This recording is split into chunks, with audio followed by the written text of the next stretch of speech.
ज्ञानाञ्जनशलाकया चक्षुरुन्मिलितं येन तस्मै श्रीगुरुवे नमः।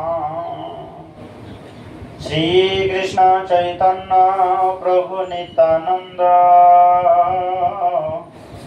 श्री अद्वैत गदाधर शिवासादि गौर भक्तवृंद। हरे कृष्ण कृष्ण कृष्ण हरे हरे, हरे राम राम राम हरे हरे। उपस्थित सकल भक्तवृंद ও ভক্তিমন্ত্রী মাতৃবৃন্দ সবার চরণে বৈষ্ণব অভিনন্দন প্রণাম নিবেদনে বিনয় করছি। আপনারা সবাই জয়যুক্ত হন। আমরা ধারাবাহিকভাবে চৈতন্য চরিতামৃত শ্রবণ কীর্তনে ব্রতী হয়েছি। আজকে তার পাঠ সংখ্যা 11 একাদশ শ্রবণ করতে করতে আমরা অনেক দূরে এসে পৌঁছেছি। খুব সংক্ষিপ্ত আলোচনায়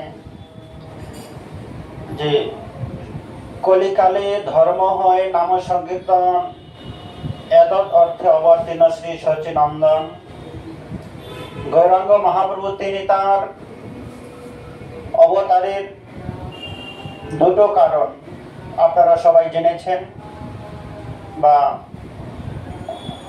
বোধগম্য হয়েছে। মুখ্য কারণ তার ছিল ব্রজের প্রেম আস্বাদন, আর গৌণ কারণ ছিল নাম সংকীর্তন প্রচার। কলিযুগের ধর্ম নাম সংকীর্তন প্রচার, এটা গৌণ কারণ। আর মুখ্য কারণ হচ্ছে যে রাধা প্রেম আস্বাদন করার জন্য। কেমন সেটা? যে রাধারানী ভগবান শ্রীকৃষ্ণের সেবা করে কি সুখ পেয়েছিলেন, কেন তিনি সেবা করতে যেতেন, শ্রীকৃষ্ণ বিহীন রাধারানী কি অবস্থা হয়েছিল, কতদিন শ্রীকৃষ্ণ বিহীন শ্রীমতী রাধারানী ছিলেন পুরো 100 বছর। 100 বছর বঞ্চিত ছিলেন শ্রীমতী রাধারানী কৃষ্ণকে দর্শন ছাড়াই। সেই সময় রাধারানীর কি অবস্থা হয়েছিল? আমরা সাধারণত মনে করি লক্ষ্মী দেবী, রাধা ঠাকুরানী, শ্রীমতী রাধারানী, পরিশেষে বিষ্ণুপ্রিয়া দেবী। চারিযুগের 4 জন রমণী, প্রথমে লক্ষ্মী দেবী, ত্রেতা যুগে সীতারানী, তারপরে রাধারানী এবং কলিকালে বিষ্ণুপ্রিয়া। 4 জন রমণীর মধ্যে, 4 জন লক্ষ্মীর মধ্যে সব থেকে দুঃখদায়ী কে, সব থেকে দুঃখ পেয়েছিলেন কে? আমরা মনে করি সীতা ঠাকুরানীর মতো দুঃখিনী কেউ নেই। কেন? তিনি রাজকন্যা হয়ে 14 বছর বনবাসে যেতে হলো, বনে বনে ঘুরতে হলো। সেই জন্য রাধারানী চির দুঃখিনী না, সীতারানী চির দুঃখিনী।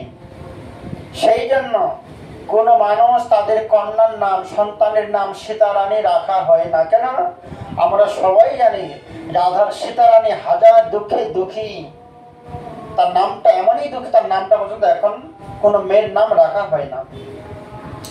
কিন্তু চৈতন্য মহাপ্রভু বিচার করলেন, শ্রীকৃষ্ণ বিচার করলেন, রামচন্দ্র বিচার করলেন। ভগবান রামচন্দ্র কখনো সেটা বলেননি যে সীতা ঠাকুরানী দুঃখ পেয়েছিলেন। রামচন্দ্র এটাই ভাবতেন সীতারানী হচ্ছে চির সুখী। কেন? যখন অযোধ্যা থেকে বনবাসে গেলেন তখন জনক রাজা সীতা ঠাকুরানীকে নেবার জন্য এসেছিলেন। শীতে, মা তুমি চলো, রাজ্যে চলো, তুমি তোমার মায়ের সঙ্গে থাকবে, পিতৃদেবীর সঙ্গে থাকবে, বনবাসে থাকতে হবে না। তখন সীতা ঠাকুরানী এটাই বলেছিলেন যে বাবা আমি তো দুঃখী নয়, আমি চির সুখী। কেন? আমি আমার স্বামীর সঙ্গেই আছি। লক্ষ্মণের মতো দেবর, ভগবান রামের মতো স্বামী পেয়েছি আমি। আমি সুখে থাকি, দুঃখে থাকি, জঙ্গলে থাকি, বনে থাকি, আমি আমার স্বামীর সন্নিকটেই আছি। যার স্বামী সঙ্গে থাকে তিনি কখনো দুঃখী হতে পারে না। কিন্তু শ্রীমতী রাধারানী চিরদুঃখী। এটা ভগবান শ্রীকৃষ্ণও মেনে নিয়েছিলেন যে রাধার মতো দুঃখী মেয়ে কেউ নেই। আর রাধা রানীও মেনে নিয়েছিলেন যে আমার মতো দুঃখী কেউ নেই। সেই দুঃখটা কেমন, তার ভাবটা কেমন ছিল যে ভগবান শ্রীকৃষ্ণ বৃন্দাবন থেকে দ্বারকায় কয়েকশো কিলোমিটার দূরে বাস করছেন, কিন্তু কেউ কারোর সঙ্গে মিলন হচ্ছে না, দেখা সাক্ষাৎ হচ্ছে না।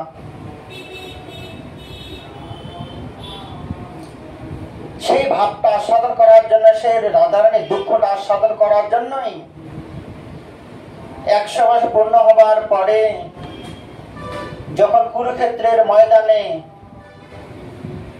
রাধারানীর সঙ্গে কৃষ্ণের দর্শন হয়, সেই সময় রাধারানী কৃষ্ণকে অনুরাগের সহিত, আবেগের সহিত অভিশাপ দিয়েছিলেন, যেটা আমাদের সংস্কৃত ভাষায় ভাগবতে আছে। বাংলা ভাষায় সে গানটা রচনা আছে যে বনমালী গো তুমি পর জন্মে হইও রাধা, বুঝিবে তখন নারী কি বেদন, যখন হইবে তুমি রাধা। আমি 100টা বছর, 100 বছর আমি কিভাবে কাটিয়েছিলাম, কি আমার দুঃখ ছিল। আমি যমুনার জলে ঝাঁপ দিয়ে মৃত্যুবরণ করতেও পারিনি। কেন? আজকে আমি প্রাণ ত্যাগ করবো, কালকে তুমি যদি চলে আসো বৃন্দাবনে বর্ষানায় এসে আমাকে খুঁজে যদি না পাও, যদি শোনো শ্রীমতী রাধারানী যমুনার জলে প্রাণ ত্যাগ করেছে, এই কথাটা শোনার পরে তুমিও ঠিক থাকতে পারবে না। প্রাণ বলল, হে বধূ, তোমার জন্যই বেঁচেছিলাম। আমি একটু শান্তি মতো চোখের জল ফেলতে পারিনি যে আমি আমার প্রভুকে দর্শন করতে পারছি না, তার বিরহে যে কান্না করবো, চোখের জলটুকু ফেলতে পারিনি। কেন? যাওয়ার সময় তুমি বলে গিয়েছো রাধে তুমি কোনোদিন চোখের জল ফেলবে না। এই যে কি একটা চাপা কষ্ট, ত্রিতাপ জ্বালার থেকে অধিক পূর্ণ জ্বালা, সেই জ্বালাটা, সেই দুঃখটা, সেই বেদনাটা কেমন, সেটা অনুভব করার জন্যই চৈতন্য মহাপ্রভু এলেন কলিকালে। এটা তার মুখ্য উদ্দেশ্য। সেটা তিনি কি করলেন? নবদ্বীপ ধামের মধ্যে নাম সংকীর্তন প্রচার করলেন, সন্ন্যাস গ্রহণ করলেন। কেন? আমি যদি সংসারের মধ্যে থাকি আমি রাধা ভাব আস্বাদন করতে পারবো না। সেই জন্য নবদ্বীপ ধাম ছেড়ে সচিমাতার আদেশ গ্রহণ করে তিনি সন্ন্যাস ধর্ম গ্রহণ করলেন। গ্রহণ করার পরে শান্তিপুরে এলেন। শান্তিপুরে মায়ের হাতে রন্ধন প্রসাদ সেবা করলেন। করার পরে বৃন্দাবন যাত্রা করার পরে আবার তিনি রামকেলি গ্রামেতে এলেন। রামকেলি গ্রামেতে আসার পর তিনি দক্ষিণ ভারত, উত্তর ভারত ভ্রমণ করার পরে তিনি পুরীধামে পদার্পণ করলেন। সে পুরীধামটা হলো ভগবান মহাপ্রভুর সম্ভব এবং বিপ্লবঙ্গ ভাব আস্বাদনের মূল কেন্দ্রস্থান। তিনি একটা ছোট্ট জায়গা বেছে নিলেন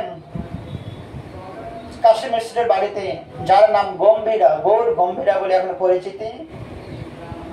সেই জায়গাটাতে বেছে নিলেন। একাকী ভজন করতে শুরু করলেন। তিনি নিয়ম করে নাম সংকীর্তন করতেন, জপ করতেন। একটা ছোট ঘিয়ের প্রদীপ জেলে মহাপ্রভু সব সময় নাম ধ্যানে মগ্ন থাকতেন। কখনো অচৈতন্য হয়ে পড়ে যেতেন, কখনো জ্ঞান হারিয়ে যেতেন। মহামন্ত্র ছেড়ে দিয়ে রাধা রাধা নাম উচ্চারণ করতেন। কখনো কখনো চিৎকার করে উচ্চস্বরে কন্দন করতেন। হরিনাম করার শেষে সব ভক্তরা যখন নিদ্রা যেতেন তখন মহাপ্রভু সেই রাধারানী যে ভাব নিয়ে কৃষ্ণের জন্য কন্দন করেছিলেন যে কোথায় আমার কৃষ্ণ, কোথায় কৃষ্ণ, কোথায় গেলে তাকে দর্শন পাবো, হে যমুনা, হে বটবৃক্ষ, হে গিরি গোবর্ধন, কোথায় গেলে কানুকে দর্শন করতে পারবো, তোমরা তো বলো কৃষ্ণ ছাড়া আমার জীবন আর বেঁচে থাকার দায় হয়ে যাচ্ছে। সেই যে রাধারানীর দুঃখটা কেমন, সেই দুঃখটা অনুভব করার জন্য এলেন আজকে চৈতন্য মহাপ্রভু। সেই দুঃখটা নিজে উচ্চারণ করে বলছেন, কাহা মোর প্রাণনাথ মুরলী বদন, কাহা করো কাহা পাও ব্রজেন্দ্র নন্দন। তিনি ঘরে বসে হরিনাম করছেন, হরিনাম করতে করতে তিনি রাধা ভাবে ভাবিত হয়ে মনে হচ্ছে আমি সেই রাধাই। কাহা মোর প্রাণনাথ মুরলী বদন, আমার কথা এগুলো শ্যাম। এই তো ভগবানকে কিছুক্ষণ আগে দর্শন করছিলাম, কিছুক্ষণ আগে প্রাণবল্লভ আমার সঙ্গেই ছিল, কোথায় চলে গেল? কাহারে করো কাহা যাও ব্রজেন্দ্র নন্দন, আমি কোথায় গেলে কৃষ্ণকে দর্শন করতে পাবো? কোথাও গিরি গোবর্ধন, কোথায় যমুনা বলেন, কোথায় ভান্ডের বন, কোথায় টের কদম। রাধারানী যেমন সর্বত্র ভগবান শ্রীকৃষ্ণকে অন্বেষণ করে বেড়াতেন, খুঁজে বেড়াতেন দর্শন করার জন্য, ঠিক তার মানে সেই ভাব অবলম্বন করে চৈতন্য মহাপ্রভু। তিনি জগন্নাথ দর্শন করতে যাচ্ছেন, জগন্নাথের দর্শন করতে গিয়ে জগন্নাথ দর্শন করতে পারছে না। মহাপ্রভু চোখে মহাপ্রভুর দর্শন বিচারে আরে কৃষ্ণ ভগবান দাঁড়িয়ে আছে, মুরলীধারী দাঁড়িয়ে আছে, আমি চারিদিকে খুঁজে বেড়াচ্ছি, অন্বেষণ করছি, আজকে জগন্নাথ কৃষ্ণ ভগবান জগন্নাথ মন্দিরে মুরলীধ্বনি করছে। তিনি এই দর্শন করে ওই চৈতন্য হয়ে পড়ে যেতেন। এই যে মনে একটা দুঃখ, এই দুঃখটা অনুভব করার ছিলই মহাপ্রভুর মুখ্য উদ্দেশ্য। কাহারে কহিব কেবা জানে মোর দুঃখ, ব্রজেন্দ্র নন্দন বিনা ফাটে মোর বুক। সেই দাপর যুগে শ্রীমতী রাধারানীর বুক ফেটেছিল কৃষ্ণ বিহনে, কৃষ্ণ দর্শনের জন্য।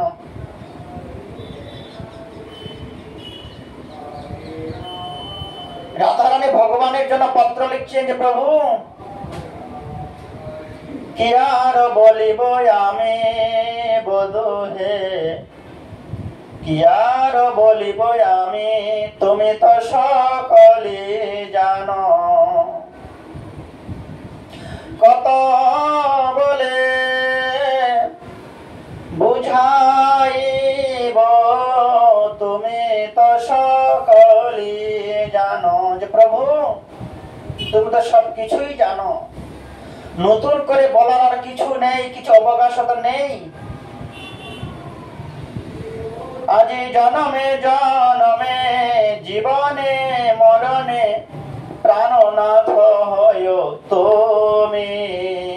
প্রভু কি আর বলিব আমি। সেদিন রাধারানী ভগবানের কাছে বলে, প্রভু হে বধূ, হে কৃষ্ণ, হে প্রাণনাথ, আমার মনের কথা, মনের ব্যথা তুমি সবকিছুই জানো। শুধু জন্মে জন্মে নয়, জীবনে মরণে একমাত্র প্রাণনাথ হইও তুমি। আমার আর কিচ্ছু বলার নেই প্রভু। আমার জীবনে মরণে জন্মে জন্মে প্রাণনাথ হইও তুমি বধূ, কি আর বলিব আমি।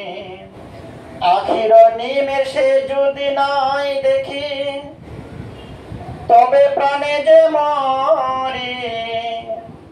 চণ্ডীদাস কয় পরশর তন, গলায় গাথিয়া পড়ি। চণ্ডীদাস বলছেন যে ভগবত দর্শনের যা সুখ, কৃষ্ণ দর্শনে যে আনন্দ, কৃষ্ণ সেবায় যে সুখ, কৃষ্ণ দাস অভিমানে যে আনন্দ, আর কৃষ্ণ দর্শনে যে সুখ আছে, এই সুখগুলো মনে হয় আমি কখনো কখনো ভগবানকে ভুলে যাচ্ছি, ভগবান দূরে চলে যাচ্ছে, আমিও দূরে চলে যাচ্ছি। চণ্ডীদাস কি বলছে? চণ্ডীদাস বলে পরশর তন, গলায় গাথিয়া পড়ি। সে কৃষ্ণ যদি ফুল হতো, কৃষ্ণ যদি পুষ্প হতো, সেই কৃষ্ণকে আমি গলায় ফুলের মালা তৈরি করে গলায় পরিধান করে থাকতাম। কেন না আমি যেন কৃষ্ণকে ছেড়ে কোথাও যেতে পারি, না কৃষ্ণ আমাকে পরিত্যাগ করে কোথাও চলে যেতে পারে। কেন তাকে আমি মালা করে বেঁধে রেখেছি, কিন্তু সম্ভব তো নয়। প্রভু, আমার মনের কথা, মনের দুঃখ তুমি সবকিছুই জানো, নতুন করে বলার কিছু নেই। সেই দিন যে শ্রীমতী রাধারানীর এই দুঃখ, সেটা পুঙ্খানুপুঙ্খন ভাবে মহাপ্রভু আস্বাদন করছেন। কিভাবে? কাহারে কহিব কেবা জানে মোর দুঃখ, ব্রজেন্দ্র নন্দন বিনা ফাটে মোর বুক। আজকে আমার বুক ফেটে যাচ্ছে, কথায় প্রাণবল্লভ, কথায় কৃষ্ণ তীর, কথায় চলে গেল। এই তো কিছু আগে দর্শন করলাম, কিছুক্ষণ পরেই তাকে আর ধরে রাখতে পারলাম না।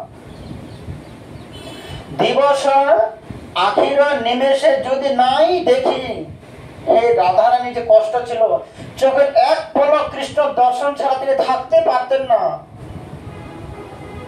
এই মনে হয় আমি প্রাণ ত্যাগ করবো, এই মনে হয় প্রাণ ত্যাগ করবো, করতে করতে 100টা বৎসর অপেক্ষা করতে হয়েছিলেন কৃষ্ণের জন্য, একটা কথার জন্য। কি? নাই, আমি আজকে যাব, কালকেই চলে আসব। এই যে একটু অভিশাপ, একটু টুকরো কথার জন্য রাধারানীকে থাকতে হয়েছিল কৃষ্ণের আশায়। সেই জন্য সেই রাধারানীর অনুরাগ, রাধারানীর অভিমান মহাপ্রভু প্রতি ক্ষণে ক্ষণে, প্রতি পদে পদে অপেক্ষা করছেন আর আস্বাদন করছেন যে আখির নিমেষে যদি নাই দেখি, তবে প্রাণে যে মরি। চণ্ডীদাস কহে জীবন পরশর তন, গলায় গাথিয়া পরি। কৃষ্ণকে যদি গলায় পরিধান করতে পারতাম, তবে আমার জন্ম সার্থক হতো। বধূরে কি আর বলিব আমি কি বলবো, কত ব্যাখ্যা করে বলবো যে কতখানি ভগবানকে আপন করে আমি নিয়েছি। এইভাবে মহাপ্রভু বিভিন্ন দিন বিভিন্ন ভাবে সে গম্ভীরা ঘরের মধ্যে আস্বাদন করছেন। রাধা প্রেমে আস্বাদন করতে করতে অজ্ঞান হয়ে হা রাধে হা কৃষ্ণ বলতে বলতে ঘরের দেয়ালে মেঝেতে চোখ মুখ ঘর্ষণ দিয়ে ঘষতে ঘষতে ক্ষয় হয়ে গিয়েছিলেন, রক্তপাত হয়ে গিয়েছে। এমন সময় ঘরের 2-3টে দরজা সবকিছু বন্ধ থাকা সত্ত্বেও সেবকগণ গোবিন্দ ঘরে গিয়ে দেখলেন মহাপ্রভু ঘরের ভিতরে নেই। কেন? অথচ ঘরের ভিতর দিকে সব দরজা বন্ধ করা আছে, কিন্তু মহাপ্রভু কোথায় গেলেন? হা কৃষ্ণ হা রাধে বলতে বলতে তিনি ভগবানকে অন্বেষণ করতে করতে সমুদ্রের ধারে চলে যেতেন, কখনো তথা গোপীনাথে চলে যেতেন। কেন? শ্রীমতী রাধারানী যেমন বনে বনে কৃষ্ণ ভগবানকে অন্বেষণ করেছিলেন, সেই ভাব, সেই মধুরিমা অবলম্বন করে মহাপ্রভু কৃষ্ণ অন্বেষণ করছেন সেই রাধার ভাবে ভাবিত হয়ে।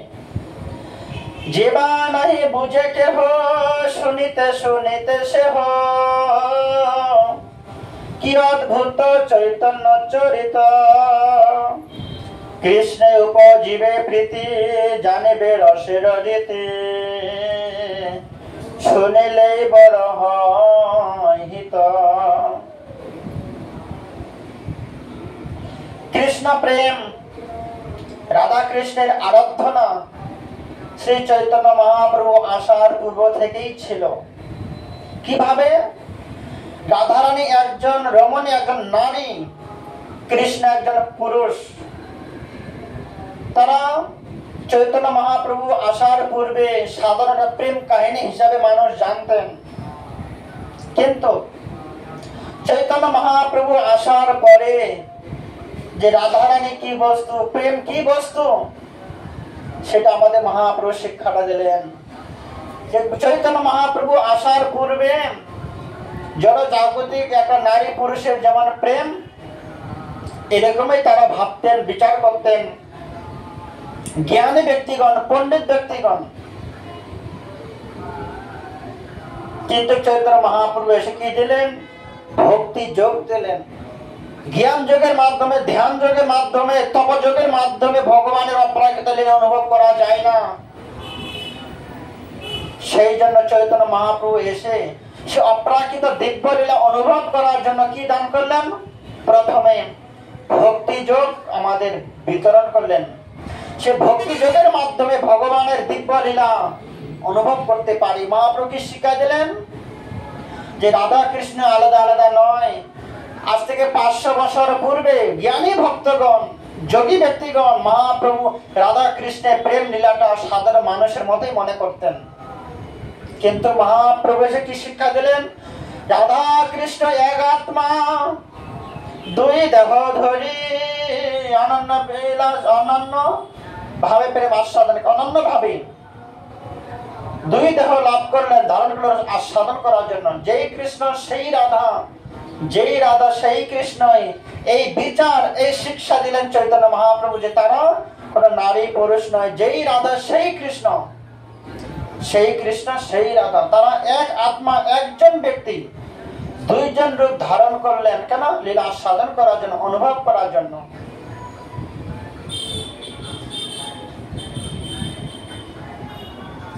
যদি চৈতন্য মহাপ্রভু না আসতেন আমরা এই লীলাটা আস্বাদন করতে পারতাম না।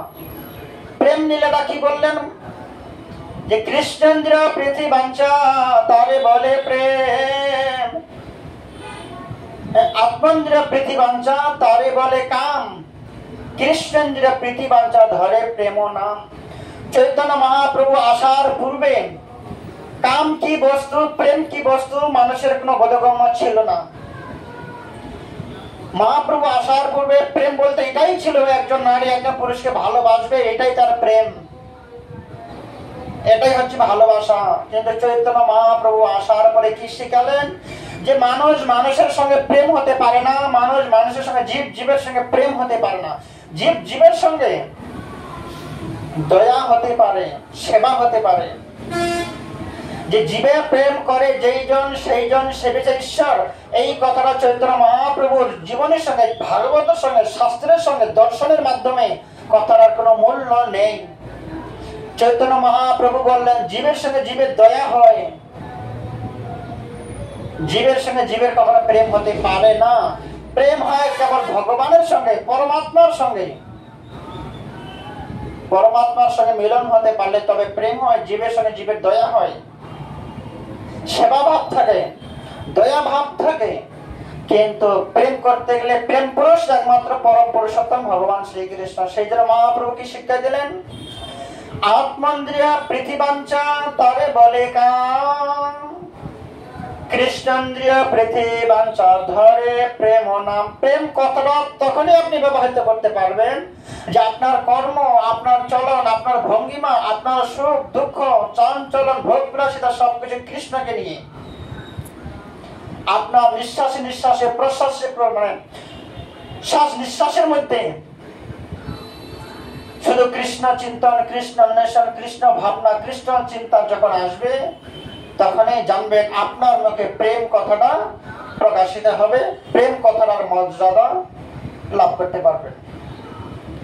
যতদিন যদি মহাপ্রভু না আসতেন আমরা কাম কি বস্তু, প্রেম কি বস্তু লাভ করতে পারতাম না। কেননা সেই প্রেম আস্বাদন করার জন্যই তিনি এলেন সাক্ষাৎ চৈতন্য মহাপ্রভু হয়ে। যে কৃষ্ণকে যতটাই ভালোবাসতে পারবেন ততটাই আপনি কৃষ্ণের সঙ্গেই প্রেম করতে পারছেন। আপনি যতটা নিজের সুখের জন্য, নিজের ভোগ বিলাসিতার জন্য চিন্তা করবেন ততটা আপনি কামে পরিণত হচ্ছেন। এটাকে প্রেম বলে না। মহাপ্রভু আসার পূর্বে কোন ঋষি, কোন মহাপুরুষ, কোন জ্ঞান যোগী ভক্ত এই কথাটা প্রকাশিত করতে পারেননি যে আত্মেন্দ্রিয় পৃথিবাঞ্চা তারে বলে কাম, কৃষ্ণেন্দ্রিয় পৃথিবাঞ্চা ধরে প্রেম নাম। প্রেম আর কাম বহুত অন্তর, বহু অন্তর আছে এর মধ্যে। কাম অন্ধতম, প্রেম নির্মল্য ভাস্কর। যে প্রেমের মধ্যে কোনো দুঃখ নেই, শুধু আনন্দ আর আনন্দ। আর কাম হচ্ছে অন্ধতম, অন্ধকূপের মতো। যেমন সেটাই হচ্ছে, কামটাই হচ্ছে অন্ধকূপের মতো। সেই জন্য চৈতন্য মহাপ্রভুর বিচার আমাদের বিচার করতে হবে, চৈতন্য মহাপ্রভুর আদর্শ বিচার করতে হবে। আমরা কার সঙ্গে প্রেম করব? পরম পুরুষোত্তম ভগবান শ্রীকৃষ্ণের সাথে। যে বা নাই বুঝে কেহ, শুনিতে শুনিতে সেহ, কি অদ্ভুত চৈতন্য চরিত, অদ্ভুত চৈতন্য লীলা। যে চৈতন্য লীলা, চৈতন্য বার্তা শ্রবণ করতে করতে অনুভব করতে পারা যায়, যে বা কেউ বুঝতে পারে না, কেউ শ্রবণ করতে পারে না, অনুভব করতে পারে, তারাও যদি চৈতন্য লীলা শ্রবণ কীর্তন করে, কি হবে? কৃষ্ণে উপজীবে প্রীতি, জানিবে রসের রীতি, শুনিলেই বড় হিত। এই চৈতন্য কথা শ্রবণ কীর্তন করলে সে তার কি হবে? ভগবান শ্রীকৃষ্ণের প্রতি প্রীতি জন্মাবে। প্রীতি জন্মাবার পরে তিনি রস কি বস্তু, সে রস আস্বাদন করতে পারবে, তার হিত উন্নতি হবে, তার হৃদয়ের মঙ্গল হবে, কামনা নতুন করে তার নতুন করে ভগবত প্রেমের উদয় হবে। কে বলছেন এই কথাটা? কবিরাজ গোস্বামী পাদ তার চৈতন্য চরিতামৃত লিখনীতে রচনা করছেন। এই কথাটা কোন মানুষ মনে করতে পারে একটা কাল্পনিক গল্প বা কবিতা, ছন্দ, কিন্তু না। যিনি গ্রন্থটা রচনা করেছিলেন তিনি আমাদের গ্রামের মানুষের মতো, জগতের মানুষের মতো কোন লেখক বা সাহিত্যিক ছিলেন না। তিনি একজন সাধক ভক্ত ছিলেন। শুধু হরে কৃষ্ণ হরে কৃষ্ণ, কৃষ্ণ কৃষ্ণ হরে হরে, হরে রাম রাম রাম হরে হরে। তিনি সর্বক্ষণ জপ করতে করতে যখন তার এত বৃদ্ধকাল এলেন, তিনি কোনদিন গ্রন্থ রচনা করেননি। তিনি শ্রীরাম বৃন্দাবনে মদন গোপাল তাকে আদেশ করলেন, হে ভক্ত, হে বৎস, তোমার সাধন ভজনে আমি সন্তুষ্ট হয়েছি। আমি যে ব্রজলীলা ব্রজ প্রেম আস্বাদন করে নবদ্বীপ ধামে বিতরণ করতে এলাম, তখন চৈতন্য মহাপ্রভু চলে গিয়েছিলেন।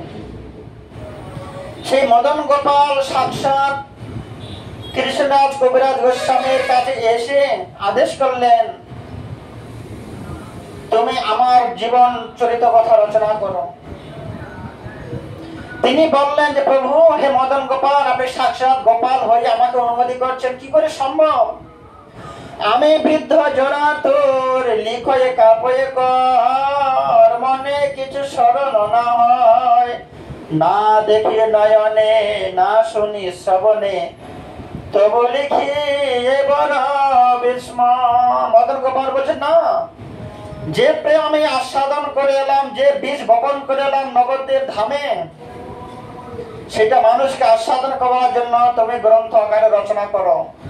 কবিরাজ গোস্বামী বললেন, আমি কি করে লিখতে পারি প্রভু? হে মদন গোপাল, আমার পক্ষে সম্ভব নয়, আমি তো চোখে দেখি না, কান দিয়ে শ্রবণ করতে পারি না, কি লিখি আমি নিজেও জানি না, হাত আমার কাঁপে, বৃদ্ধ হয়েছি, জরাতুর আমি। মদন গোপাল বললেন, আমি নিজেই আমার নিজের চরিত্র কথা বর্ণন করব। আমি তোমার মধ্যে থেকে আমি আমার জীবন কাহিনী রচনা করব, চৈতন্য চরিতামৃত আমি রচনা করব। সেই কবিরাজ গোস্বামীর সন্নিকটে বসে মদন গোপাল নিজেই হাত কবিরাজ গোস্বামীকে কেন্দ্র করে চৈতন্য চরিতামৃত রচনা করলেন। এটা কোনো কাল্পনিক গ্রন্থ না, সাক্ষাৎ মদন গোপালের রচিত।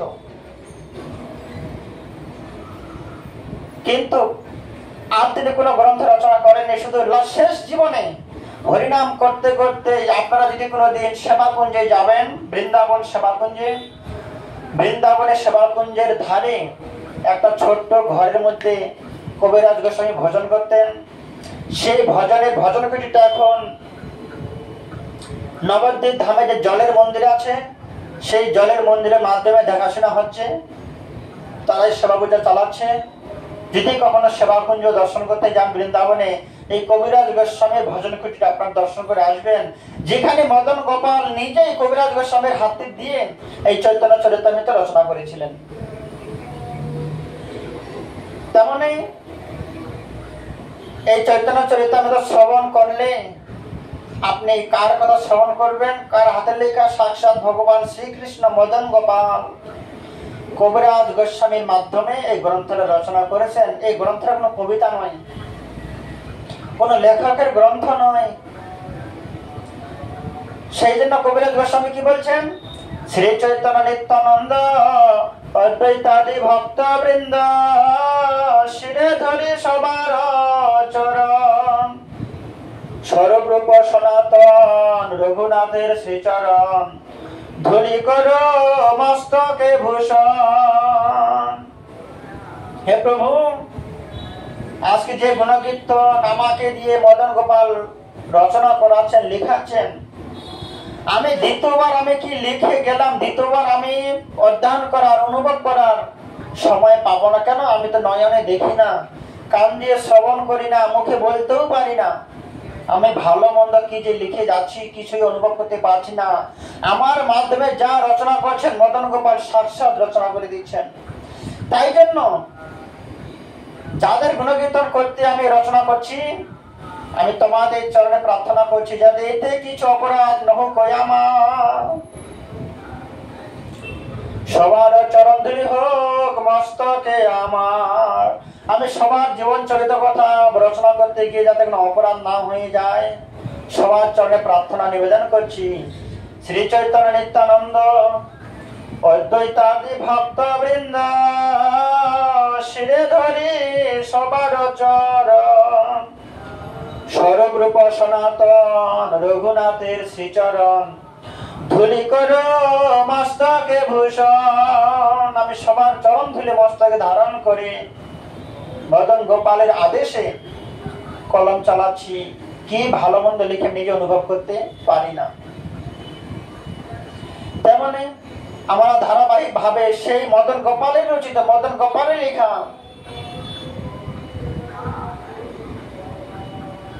ধারাবাহিক ভাবে আমরা শ্রবণ কীর্তন করব, চৈতন্য লীলা আমরা শ্রবণ করব, চৈতন্য বার্তা আমরা আস্বাদন করব। কেননা জড় জগতে অনেক নিউজ খবর, অনেক গান বাজনা, অনেক কিছুই আমরা দেখি, শ্রবণ করি, তাতে আমাদের সময়টা নষ্ট হয়ে যায়, কালাতিপাত হয়ে যায়, যে সময়টার কোনো আমাদের কাছে মূল্য থাকে না। কিন্তু পদকর্তা বলছেন সারাটা দিন আমরা বিভিন্ন রকম নিউজ খবর, খেলা, কোন গেম, কোন সিনেমা মুভি দেখতে গিয়েও আমরা যে সময়টা নষ্ট করি, তার মধ্যে থেকেও যদি 8 ঘন্টার সময় 30 মিনিট সময় আমরা চৈতন্য চরিতামৃত শ্রবণ কীর্তন করি, তাহলে আমাদের সময়টাও খুব মূল্য থাকলো। এবং কি আমরা ভগবানের চৈতন্য দেবের চরিত্রের কথা আমরা একটু শ্রবণ কীর্তন করার সৌভাগ্য লাভ করতে পারবো। দিবস রজনী আবুল তাবুল পাচল পারিতে পারো। পদকর্তা বলছেন আমার সারাদিন বিভিন্ন কাজকর্মে ব্যস্ত থাকে, তার মধ্যেও যদি কখনো ভগবানের নাম গুণকীর্তন শ্রবণ করি, আমারও মঙ্গল হবে, যিনি শ্রবণ করাচ্ছেন তারও মঙ্গল হবে, আপনি যাদেরকে শ্রবণ করাবেন তাদেরও মঙ্গল হবে। কি হবে? কৃষ্ণে উপজীবে প্রীতি জানিবে রসেরতি, শুনিলে বড় হয়। যেটা কেবল চৈতন্য কথা, ভগবত কথা শ্রবণ করলে আপনার হিত হবে। আর কৃষ্ণ কথা বাদ দিয়ে যত আপনি সারাদিন শ্রবণ করবেন বিপরীত চলে যাবে, আপনার কোনো কল্যাণ হবে না, মঙ্গল হবে না। তাই জন্য আপনাদের কাছে প্রার্থনা, যা করলে, যা বললে, যা শ্রবণ করালে, যা দর্শন করলে বা করালে আমার আপনার মঙ্গল হবে, সেই রাস্তাটা আমাদেরকে অন্বেষণ করতে হবে, খুঁজে নিতে হবে, বিচার করতে হবে, সেভাবেই চলতে হবে, যাতে আমার চলন, আমার ভ্রমণের মাধ্যমে, দর্শনের মাধ্যমে, শ্রবণের মাধ্যমে আমার এবং আপনার কল্যাণ হয়, জগতের কল্যাণ হয়। আমার দুটো কথা বললে যদি জগতের কোনো কল্যাণ হয়, সেই দুটো কথা আমাকে বলতে হবে। আমি যা আচরণ করলে আমার আচরণের দ্বারা যদি কোনো 5 জন মানুষের কল্যাণ হয়, পারমার্থিক স্তরের উন্নতি হয়, আমাকে সে আচরণটাই করতে হবে। কেননা ভারত ভূমিতে জন্ম হইল যার, জন্ম সার্থক করি কর পর উপকার। আপনি নিজের আচরণ, নিজে সুখী থাকবেন, নিজে ভালো থাকবেন, এটা স্বার্থপরের কাজ। কিন্তু আপনাকে চিন্তা করতে, আপনার কথা বলাই যাতে মানুষের উপকার হয়, আপনার চাঞ্চলনে যেন মানুষের উপকার হয়, সে উপকারটা হচ্ছে ভগবানের আদর্শ, ভগবত ধামের উপকার। এই বলে সমাপ্তি করছি। বাঞ্ছা কল্পতরুভ্যশ্চ কৃপা সিন্ধুভ্যেব চ পতিতানাং পাবনেভ্যো বৈষ্ণবেভ্যো নমো নমঃ। হরে কৃষ্ণ কৃষ্ণ কৃষ্ণ হরে হরে, হরে রাম রাম রাম হরে হরে। সবাই ভালো থাকবেন। আগামী পাঠে আবার দেখা হবে, দর্শন হবে। হরে কৃষ্ণ।